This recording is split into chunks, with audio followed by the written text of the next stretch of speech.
Okay, Mark Kundegren said, would you offer practical tips for living on Saipan without air conditioning? Do you open your windows at night and close them during the heat of the day? Are parts of the island breezier and cooler? Yes. I do not use AC at all. In fact, when I moved into this apartment, I told my landlord that she could take out the AC, give it to somebody else. I didn't want it. I do keep my windows and doors open. I have a strong screen door, so my door is actually open all the time, but the screen door keeps any unwanted visitors, human and animal, out. And there is maybe a dust issue. But since I'm more Oscar than Felix, that typically doesn't bother me that much. But practical tips: when you're looking for an apartment, make sure that you consider if there are windows on opposite sides of the apartment. Not all apartments will have that, but if you have some in the front and the back and the sides, then that's a good feature that will help with a cross breeze.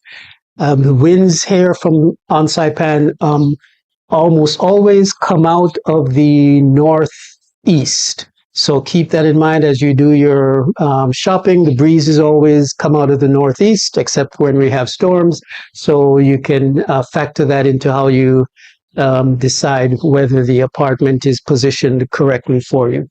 And me, I don't close my door during the day. I like the brightness. So for me, it's just something that I'm used to because of growing up in Jamaica with island blood. So the heat doesn't bother me. In fact, I wear long sleeves and long pants all the time, and it's not an issue. But if you're not used to it, then the cross breeze might be the best thing. But that's what I do for living on a tropical island without AC. And yes, certain parts of the island are cooler. Typically, if you live on Capitol Hill on the northeast side or more on the east side of the island, you will get the breezes that are coming out of the northeast. So that tends to be typically cooler. So there are many transplants from the mainland who end up going to Capitol Hill